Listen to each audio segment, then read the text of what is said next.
Hey guys, Jenko Sports here, bringing you a brand new FIFA 15 career mode series. We're going to enter it as a manager.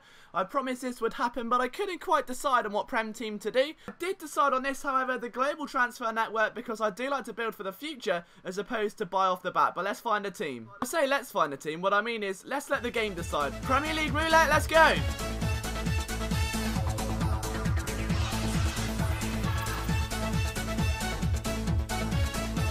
Alright, so we get Leicester City. Now, ideally, I did want to go for a recently promoted team anyway, so that worked out really well. We're going to go on Legendary just because we're hardcore and terrible at the game, which should mean for a really fun series. We're going to play European competitions off the bat. Now, obviously, we won't be in them, but it does mean it adds extra spice of element for the big 4 or 5 teams, or the ones playing in the Europa League as well. They have to also consider their fatigue because they're playing 2-3 matches a week, then flying off to Europe and playing another one, and it can get a real struggle. Now, I had 8 million transfer budget, and my first point as manager was to buy a scout. Yeah, and how much did the scout cost? 5 million. 5 million for a scout. Now, you'll all be thinking, what the hell are you doing? Obviously, you should be going for big players. You're a newly promoted club. You've got a lot of money. Get yourself some experienced players in there. Well, no. This is a long-term save. I want to build for the future, and that means scouting talent. Now, what you're seeing at the moment is my trusty formation that I use in Football Manager year in, year out. It fails almost every time, but I love it. It's so attacking. It's so fast-paced. There's a lot of through balls involved, and on FIFA, you can really use it to your advantage because defences don't know how to deal with an onslaught of wingers and rapid strikers all coming for you. First point of admission then in terms of the transfer window, look for a winger. We didn't have a single winger. I wanted to go, right, we're going to go for someone with a bit of youth, who's got quite a lot of potential and can really flourish into one of our best players. But to do that in the first place, we need to let go some of our squad because they're getting quite old and nearing retirement homes where they'll all be sitting round in circles talking about World War II and reading OK magazine while watching Countdown on television. So for guys like Matthew Upson, he's in his last season of football apparently, which means that he could be key to go. Yes, he's got experience. Yes, he's one of the best players in our team. But if we can let him go, get a few 100k for him and then get ourselves a much more youthful, much more charismatic centre-back, then it's definitely on the agenda. So now I'm just evaluating the squad, getting rid of the deadwood and trying to make it a much more younger average age, because right now they're all averaged about 25, 26. We want to bring in some youth. Now this guy, the one we just looked at a minute ago, 20 years old, we can get him for about 750k. Now I think I can get him a lot better than that, so I send an offer of a lot less, as you'll see in a moment's time, just quickly rolling over the stats and judging if he's worth less than $1 million. The answer is yeah, he's got a lot of potential, plenty of room to grow.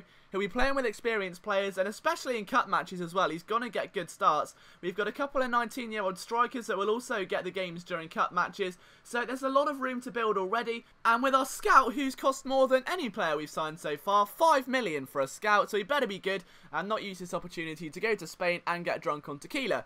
But either way, we'll be sending him round the world to scout the latest youth talents to try and bring someone huge into our squad by at least January. I want to try and get a decent centre mid or maybe even a left back, because I know that front's pretty weak as well. I scouted this little dude, and this is why you need a good scout, because he's got 4-star judgment and I would have signed him. He's 18 left mid. Belgian league stereotypically provide a lot of talent. Now all you've got to do to back that fact up is look at the Charlton Athletic squad. Most of their players have come from Standard Liège. I mean, Udinese is another one for Watford. I know that's an entirely different league, but the parent clubs who operate in these Italian, these Belgian, these German leagues carry a lot of youth talent and they loan them out to the English clubs. So on FIFA, with the squads already set, that means that a lot of those players will have already gone on loan or they would have got replacements. So you're able to get a lot of 17 to 19-year-olds who are going to be simply insane. And that's where the scout comes in, because I could have easily snapped that guy up, put him with the stereotype of good players in the Belgian league who are young, and he would have turned out to be as useful as a flannel in a flood. So was our 5 million scout a good decision? We'll find out soon. Hopefully by January we get some good talent. But already he's found all he can in Belgium, so he's ran around the entire country like Usain Bolt on steroids. And now we're going to send him off to the land of Argentina, where he can scout mini Messis and let them all run around at the age of 12 and then do an Arsene Wenger and sign them up before they're even born. But either way then, we're not going to mess around with the friendlies or we bother playing them. You saw me sim one already. We're going straight into the Barclays Premier League. One last scout on this guy. Looked absolutely insane and he carried a price tag of 8 million. So there's no chance that's going to happen. But we're building up our funds. We've got ourselves a solid team. Here's how we line up then. you can see we've got Cambiasso in centre mid, making his debut for Leicester here today. Expect big things from him, very experienced across all types of top tier football, including plenty of European football in his time. We bring Matty Upson onto the bench just in case there's an injury a bit later on or someone's a bit fatigued, because the experience that young man carries is simply invaluable. It's Leonardo Aloa and Jamie Vardy at the front of the field. Aloa being a fantastic striker for Brighton in the Championship. James Vardy also a little prodigy as well. David Drinkwater and Nugent on the bench. They obviously both wanted first team football, but I'm determined to let the others have a shot. So we're facing Everton, a European competing team, and who do they line up? Look at that, Eto'o on the bench, no Tim Howard, the superstar from the World Cup for Team US, Lukaku on the bench, Ross Barkley gets a start with Naismith, Robles in goal, Phil Jagielka could be one to watch out for as his experienced centre midfielder, Gareth Barry, but not Everton's strongest lineup. Could we capitalise on this and provide a shock? It's Anthony Knockout off the bat.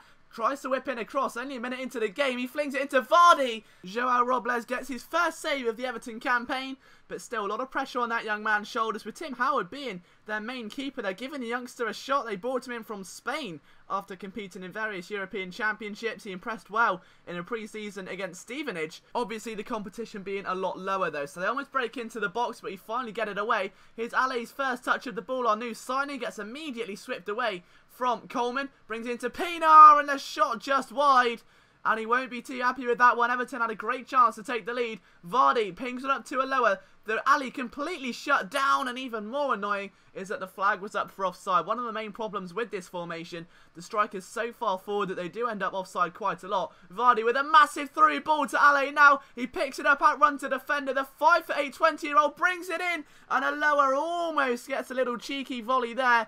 But Robles sees that one into safe hands. Already 3 offsides, and we're not even 30 minutes into this game yet.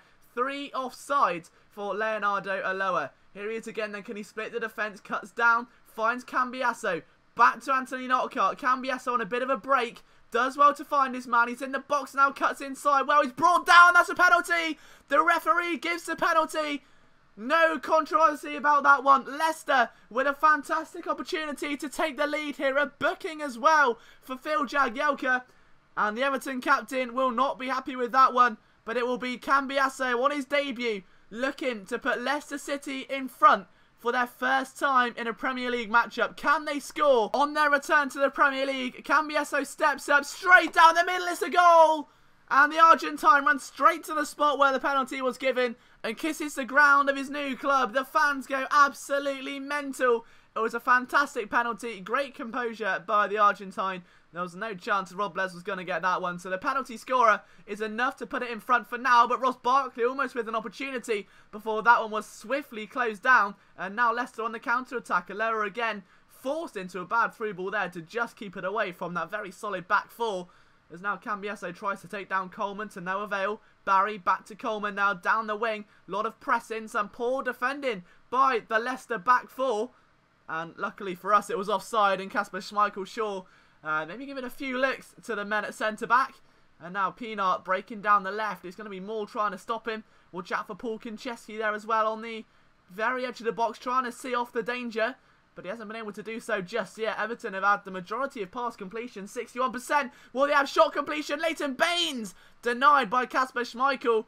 And the son of Peter Schmeichel still living up to that invaluable reputation with another valiant save there, keeping Leicester in the lead of this matchup. We're into the second half now. Barry finds Naismith, pings the ball up to Pinar. He can't get the cross on, and all he can do is kick that one out of bounds. And now here comes Cambiasso, the goal scorer. He's got support coming into the box, and again, same story, morning glory, isn't it? Because that one goes out for a goal kick, not what they wanted. Aloa pings it through to Vardy, takes a bit of a deflection. That doesn't matter. Vardy with a strike, and Robles may be caught off guard with that one. The Everton offense, though, not caught off guard with this attack. Gareth Barry been the real key man here today. A strike there by Morales, and that was only destined for Rosed from the moment he struck it. A lot of defensive pressure. Nothing came from the corner. And now Everton have really got to start trying to ramp up momentum, because Leicester have been containing them all afternoon long. Meanwhile, Newcastle have been equalising against Manchester City. Sissoko in the 33rd minute. It's now 2-2, which is something good to see. And one of the big four losing definitely helps us. because we face Chelsea next week. Our second game of the season is Chelsea. First one, Everton. Not the easiest start to a Premier League campaign, but what it does mean, though, is that if Chelsea get off to a bad start as well, then their morale could be a bit low. They could be maybe vulnerable to another loss, as Leicester look to capitalise on a good start. Maybe not so good there. And Schmeichel making a leap of faith, leaping like a salmon across the goal mouth. And another one there. He is on top form today, jumping around like a chimpanzee. Kasper Schmeichel keeping us in this match. Here comes a lower. It's 2-on-3 at the moment, as he tries to get to the wing, and the strength of Leonardo Ulloa playing off there as he gets himself into the box. Will he go for the strike or no? He tries to pass it back to Vardy, and the Everton defenders see that one off, but only just. A bit further on in the game, 74 minutes gone now. Vardy trying to find some space for his man. What a ball that is, down to the new signing of Ale.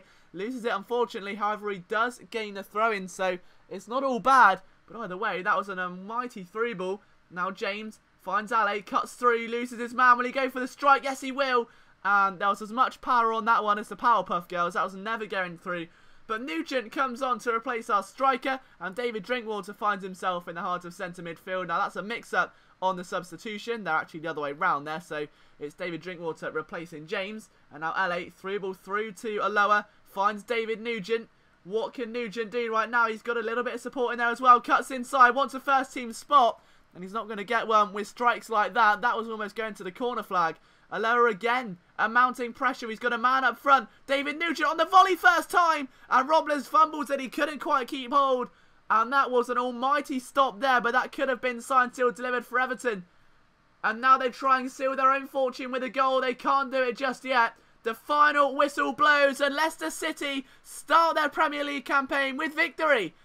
Who was the main factor? Was it Cambiasso or was it Kasper Schmeichel? It was a team effort. And the team defeat Everton at home. So an almighty victory there for Leicester. Look at the other results. Arsenal win 2-1. Chelsea win 3-0, which is simply not good for us. But look at some of the other poor starting teams. West Ham not off to a flyer. Spurs could only muster up a draw, which is surely not the start they wanted. Villa and Sunderland, maybe two big shocks there. Hull City able to nab a point as well. And Liverpool also got off to a win. But thank you so much for tuning in, guys. I hope you've enjoyed the first episode of this Leicester City career mode. If you do want to see more and thoroughly enjoyed this content, or even have some feedback on where to improve, please let me know, because all feedback right now is very, very appreciated. Thank you so much for tuning in. I'll see you a bit later on with some more FIFA career mode and some FIFA